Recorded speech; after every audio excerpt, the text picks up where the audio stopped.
most lethal leader, leading game plan at 3.2 million and previous agency MVP. Coach, how are we feeling today? Doing great, Ronnie. Appreciate it, man. Yes, sir. Let's get after it. So I know we held you all up a little bit in the beginning. We're gonna go right into this thing. So, Coach, what do you got for them today? So today we're going to be going over a few key things to help you guys with keeping clients on the books, high persistency, and of course, we're going to be going over something that's going to help you guys sell without having to spend a single dollar in leads. And trust me, when you hear how easy it is, there's no way that you're ever going to see yourselves not following the same approach. I'm telling you, policies sold without buying a single lead. Who wants to know how to do that?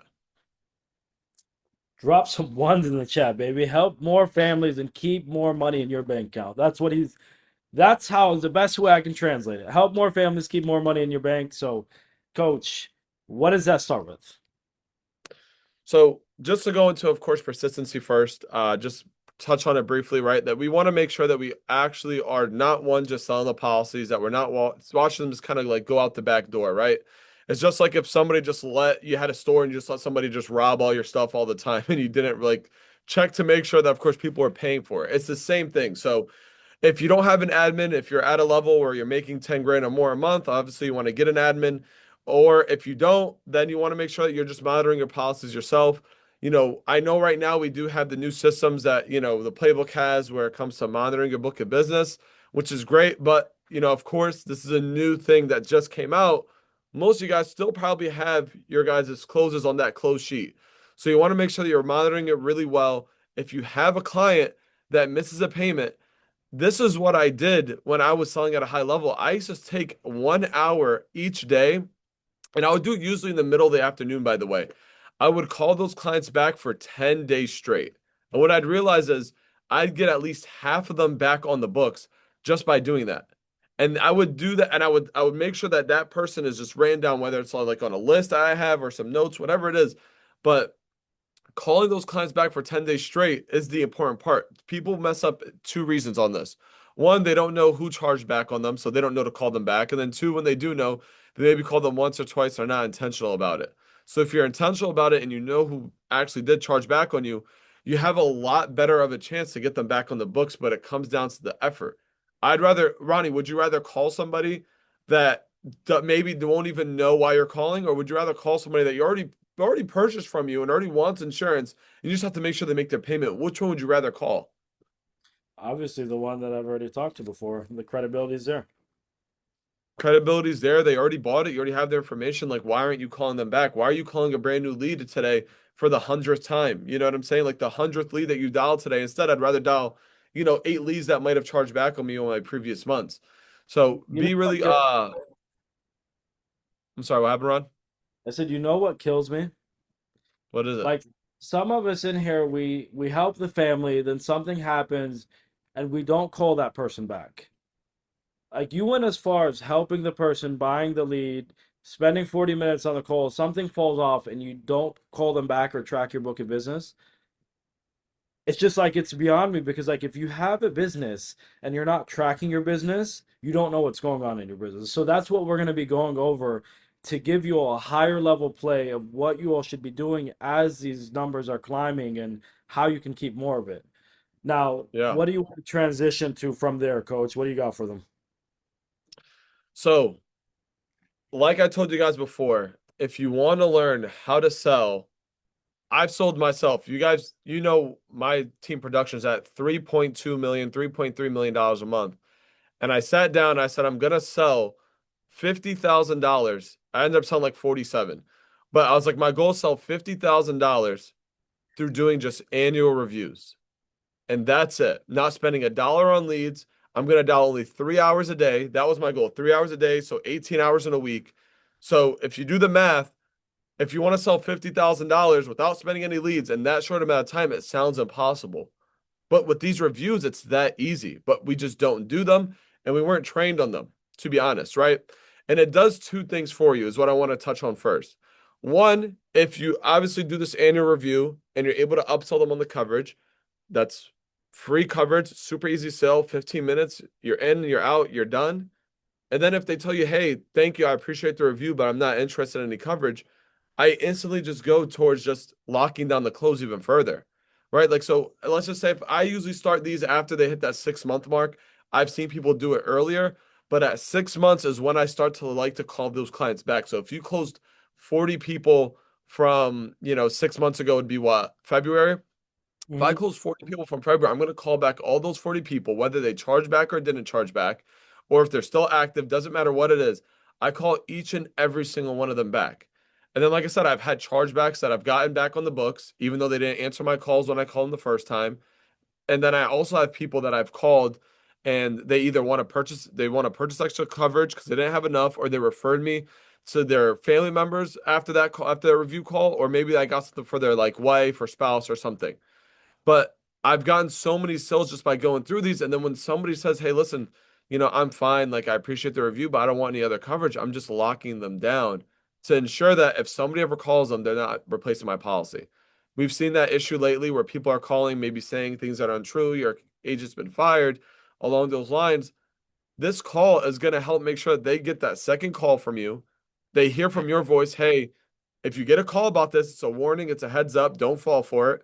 That's one. And then two, a lot of clients, you have to remember, you went on probably like a 45-minute call with them, then at the end told them to save your number. They probably got tired of being on the phone. They probably was like, all right, I'm done that, threw their phone somewhere and carried on the rest of their day. But when they took that 5-minute call, went through that review, spoke to you again, got familiar with you again, and then after that, you told them, hey, I'm going to text you, make sure you say my number this time. I get a lot more people save my number. I get a lot of people more text me more. I get a lot of clients from then start to like text me regularly on a daily basis, ask me questions, things like that that you actually want to see from a client that's going to stick because now they actually did like enjoy the conversation. Before it was really long and it dragged out. Now they enjoyed the conversation with you. It was quick. You come off super helpful. And now, of course, like I said, they aren't like super burned out from that call. It's only 5 minutes. Now they're like, all right, cool. I'm gonna save this guy's number. I need him. I pay this every month anyway. Hmm. And then further on, right? Like, let's say you just close the deal, because this is where a lot of people get messy, and this is where all the mistakes happen. If you're having stuff fall off the book and nothing is tracked, that's where stuff gets messy. So, like, how are you, like, if you just close somebody, what's the first thing that you're doing? First thing I'm doing is one, send them a policy summary. That's the first thing I do. After that, I'm putting them down into like my business tracker so I could monitor their business. And then from there, that's about it. It's just those two things. Like I want to put it down on my business tracker, and then on top of that, just make sure I send the policy summary so they have my number and they know exactly what they have. Yeah, and another thing to add on to what Coach is saying about the policy tracker is that one, it's in the bottom of the script. All you have to do is copy and paste that message. Soon on our new CRM, as soon as you click sold, it's going to drag the policy number, the premium amount, the carrier, and it's going to send the client a message. So we're literally getting that out of your all's duties as an agent. Your job is to just help these families. The CRM will do everything else. And then outside of that, it's like once you have that chargeback or something comes up, are you updating the status or how are you keeping track of this stuff, coach? Yeah, so basically you're just kind of going through it. If somebody misses a payment, I'm going to mark it as like it's a missed payment, and pending lapse, whatever it is. And then of course, like I said, 10 days of following up after that to make sure that okay, maybe I'm not going to call this person back anymore. And if you do have an admin, what I recommend is I kind of swap those roles. So a lot of people when they have an admin, the mistake that they make is they'll just let that admin call their clients all day and they don't ever even think about it or look at it, which is good, right? Like you want to take that load off of your shoulders, and that's why you delegate that responsibility by hiring somebody else. But as well, we all know that sometimes these clients only answer your phone calls because they have your number saved. They don't have that phone number that you have on Ringy or whatever your admin's calling off of saved. So they might not get them on the phone. Sometimes they have to call them through FaceTime audio, just like when you sold them in the first place, it was all FaceTime audio, right? Or they probably heard a non-familiar voice and said, you know what, I'm hanging up, boob, right? So my point is, there's so many reasons why the admin sometimes can't do the job that you can do. So that's why I say I give this a nudge. I let them get the first crack at it. Then after that, 10 days in, if she sends me a report saying, hey, it's been 10 days, I've tried to get all these clients back on the books. This is what happened. Either I couldn't get this person on the phone or this person hung up on me, whatever it was. I say, all right, cool. Now it's my turn. And then those 10 days, I'll go and I'll try to contact them back as well. And that's how I've kept, like, right now, my persistency on Ethos is like 93%. And I was showing, I think it was Poy that the other day, and he couldn't believe it. And I'm like, bro, I keep really good track of my business, one. And then two, like I said, with these reviews that we're going to talk about later, like it's super sticky business too, because you're not going to get it. Like again, I know I'm going to keep mentioning this, but it's free. It's basically free leads, lay downs, and as well on top of that, they're people that are never going to charge back because they already bought it once before and they want to buy it again. Like they're not charging back. Absolutely. And as long as another thing is like when people look at chargebacks, it's like, okay, why are they happening, right? How important is to put people in the right place, coach, if you're replacing a policy or something like that? It's the most important part of the business, especially with you see the crackdowns the carriers have been having lately. It's your job to put them in the best position possible, making sure that's affordable for them, making sure if you're replacing a policy, why are you replacing? I've had people before like get a banking objection on replacing a policy, and I'll ask them, well, why were you replacing in the first place? Well, I don't know. I just kind of talked them into it. Like, what did you talk them into? That's not your job. Your job is did you save them money? Like, did you change it from a term to a whole life or something? Or, did they maybe have something like invalid on their previous application or they don't like their old agent? Like, what is their reason? Like, they have to have a reason why they're replacing that policy. It's not just because you smooth talk them into something and you want to make sure you're right fitting them, you're accurate with everything. I'll be honest, guys, if you're actually 100% accurate with what you're quoting, you tell them the exact dollar they're paying, the exact amount of coverage, you build a strong why, they're not going to have much clients just wake up the next day and say, I don't want this anymore if you're doing all those things. And of course, if you build a good relationship with them, they want to deal with you specifically. And that's all it is. And once you're doing that and you're putting people in the right place, ultimately all together, and you're not overselling them, you're not replacing something that shouldn't have been replaced, you're not misleading your client on the phone and telling them some BS to keep them on the phone. Like they that number for the stuff that falls off gets smaller and smaller and smaller. And it really, when you look at the stem of the issue, it starts with the agent. So as long as you're on top of this stuff, you deal with it a lot less. And that's the best Mhm. part about it is that you're able to control. Obviously there's a small fraction that you can't, but the other 85% of it is stuff that we can control.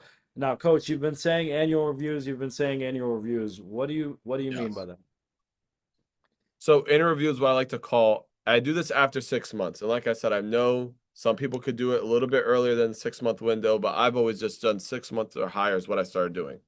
And basically, all I do is I go through my old close sheet and I just call my clients back. That's it. Whether they charge back or they're active, I give them another call. And I have a script that's actually on the website that I'll go through that'll exactly break it down. And I know I keep saying it, but it's free leads. They are laid down 15-minute closes, and they're the highest persistency of anything you'll ever sell in your life. Who wouldn't want to do it? And then the worst case scenario, if you call them and they say they're not interested, you lock down your closes further. Like there's no way you lose. Absolutely none. And I dial them just like leads. I'll dial them 3 times, see if they pick up. If they don't pick up, I'll dial them, a couple days later, I'll dial them again. Like I run through them just as if they were leads. I've had some people on the fifth spin back on my reviews, they finally pick up the phone and they buy, right? Just like anybody else. And they're like, oh, I'm sorry, I never answered your phone calls before because I didn't have your number saved. And it's like, oh, okay, well, I'm glad I called you because you didn't have my number saved. That's one. And then two, I ended up getting him more coverage because as we see, I think what's the statistic, Ronnie? It's like 75% of Americans that have life insurance don't have enough. Yeah.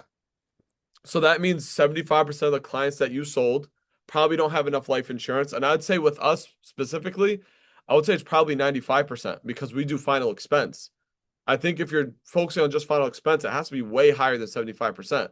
So probably 95% of the people that you do close don't have enough coverage for their families.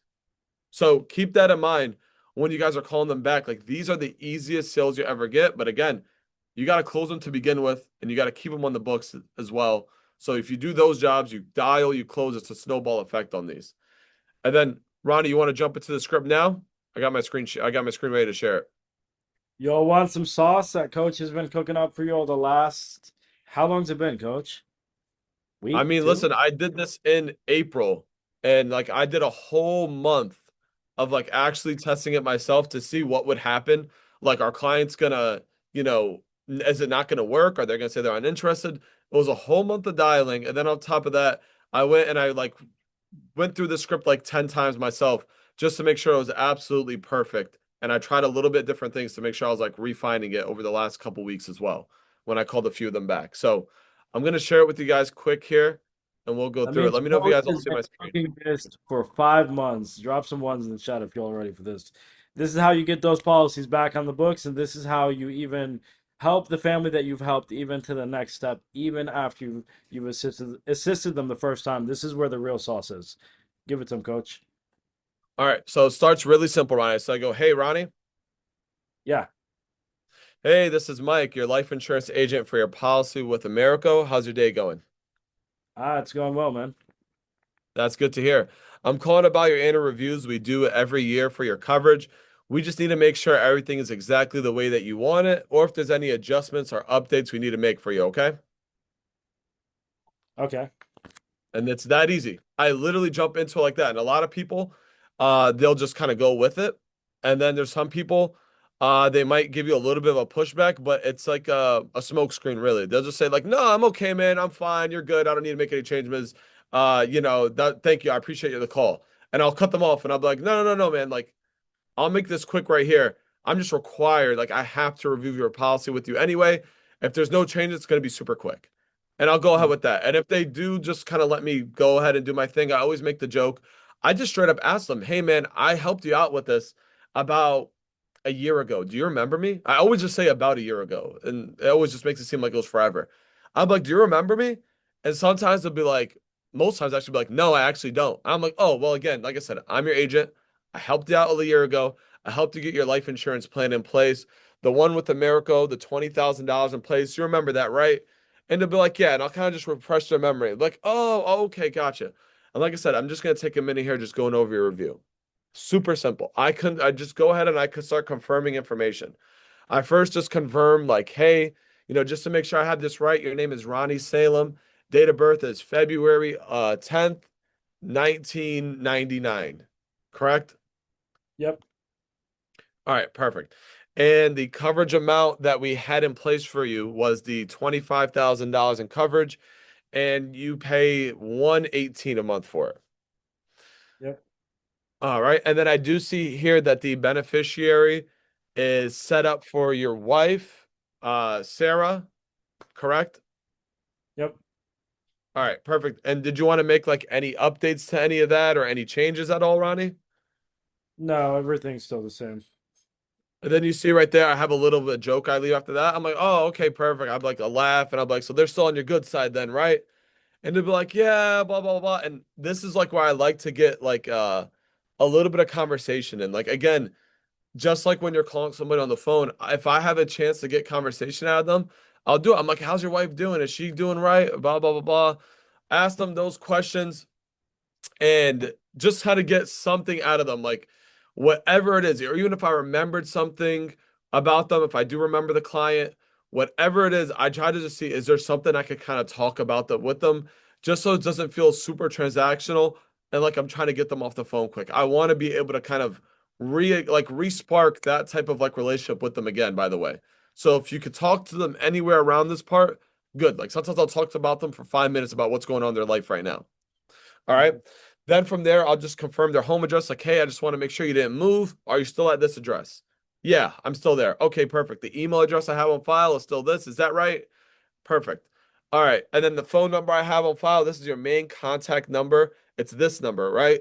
And they'll be like, yeah, that's all right. And I'm like, okay, perfect. Just wanted to make sure if we ever need to reach out to you by mail, email, or phone that we still have everything right for your records. Okay. And they'll be like, oh, okay, thank you. Now, this is where the sauce is really, really there. Again, if you haven't made any conversation by this point, I would definitely try to, by the way. Before you go and pitch them, I would try to get some type of conversation out of them. But this is where the real sauce is made.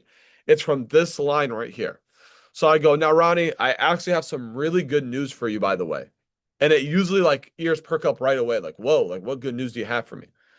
And I said, I know when we helped you out initially, they only approved you for the maximum coverage of that 25,000. And I'll tell them whatever coverage that they got initially. And I'll tell them that was the maximum they gave you. Funny enough, these people do not remember. They don't know if they got approved for 50 grand with America and they only took 10 or they took 15. What like they don't remember any of that. All I know is I have $15,000 worth of coverage. And then this guy Mike just tells me that's because that's the only thing they let me get. So what is that? What do you think that does, Ronnie, at that point? Makes them want more. Makes them want it more. Like, bro, you couldn't get more earlier. So now I tell him, like, hey man, I know we helped you out initially, Ronnie. They only approved you for the maximum coverage of $25,000 due to like your age. I know you're 76 years old. I know you had the history with the heart attacks before, you had the stroke, and you had the diabetes. So I know, of course, all those, reasons, they did only let you get 25,000. But again, like I said, I have good news at least for you. I'm like, since you made all your premiums on time for the last year, and it looks like you've been doing better with your health recently, they'll actually finally allow you to increase your coverage up to $40,000 now. And then what I'll do is I'll just start showing them like two options in between. And a lot of times they pick one. And I'll be like, now but it's the words that I'm using. Like they'll finally allow you to increase it. And then if they have 10,000 and let's just say 15,000, like an extra 5 grand, it's like $80 a month. I might just shoot that $80 a month at them, like, and just say, hey, like, here, you're eligible up to 15 grand now. An extra $5,000 is going to cost you $80 a month. You want me to go ahead and increase that for you, right? I'll just like assumptively say it. Like, you want me to go ahead and increase that for you, right? You guys kind of get what I'm saying? Like it's super assumptive, but it's everything that I kind of said before that really, really gets them hooked on that call. And then I would say probably 50-50 chance that they take it. Like I know I called when I was like redoing the script, I was like, you know what, let me try a couple different things out. I know I called two people the other day. I called three people and two of them got extra coverage, right? I would say that's the one place where you could go wrong is don't overquote. Don't say, hey, they got $10,000. They're 80 years old. And you're gonna say, hey, you're eligible up to $35,000 worth of coverage now. Do not do that. Don't oversell it. Just get them something that's the next level up that's affordable. So let's just say if they got $100 a month for $10,000, I'll probably say, hey, you're eligible up to 20,000, and I'll show them what it's like to increase it by 5,000, but so it's only $50 more, or another 10,000 for $100 more.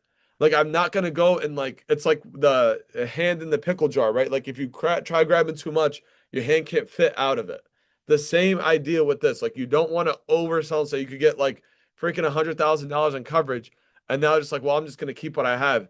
But it's like that idea of like they'll finally let you get an extra 5,000. They'll let you get an extra 10,000 or 20,000. Just try to keep it appropriate with like pricing. Does that kind of make sense? Absolutely. And then something that you added in the beginning that you also do at the 6 months mark is you're also looking at those chargebacks again and you're calling them again.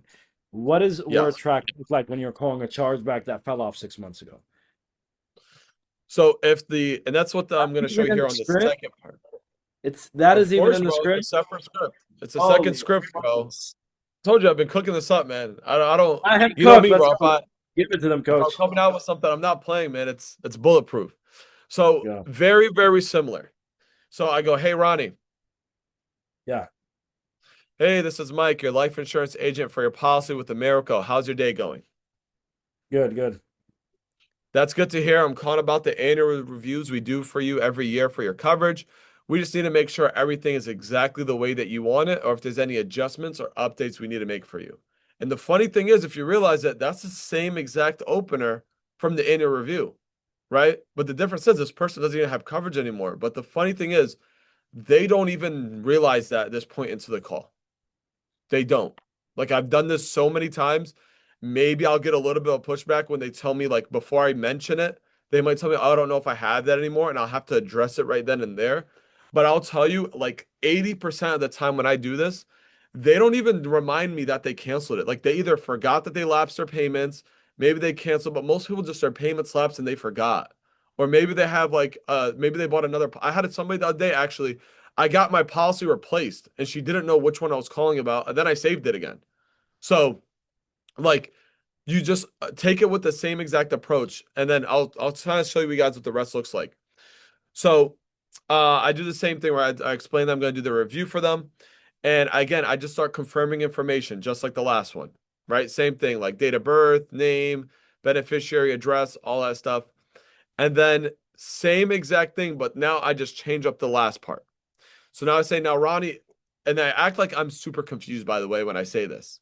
I'm like, now Ronnie, oh, like, oh my God, okay. Well, it looks like unfortunately I didn't even catch this before, but your coverage did end up lapsing due to non-payment. Did you know about that? And they'll be like, no, no, I didn't know about that. And I'm like, okay, well, good news, Ronnie, is no problem. I can get this reactivated for you right now. And that's it. And then I'll just say, yeah, you initially signed up for $10,000 for $80 a month. Did you want to stick with that plan or were you planning on adjusting that? And the reason why I ask that is because if they, their policy lapse due to like, insufficient funds or not like couldn't make their payments, like I want to make sure if it was like, pretty expensive for them and that's why they missed it before, that I just lower their coverage for them. But like this works a lot. A lot of people will just be like, and they're actually begging me to like reactivate it, like begging me. I've had some clients like I was doing this from clients that I sold like a year ago, and like they even made their payments for like 9 months, 10 months, 11 months, and sometimes they really did just miss it. Or another big thing that I should probably put on the note on here as well is if you do have anybody that's lapsed, I always make sure to reconfirm their banking information again that I have on file. Because a lot of these people that lapsed either got a new debit card or a new bank and they forgot to update it with us. And that's the only reason why this lapsed. So go ahead and double confirming those people that did lapse to make sure they have the right bank information is super important. But that's literally all it is.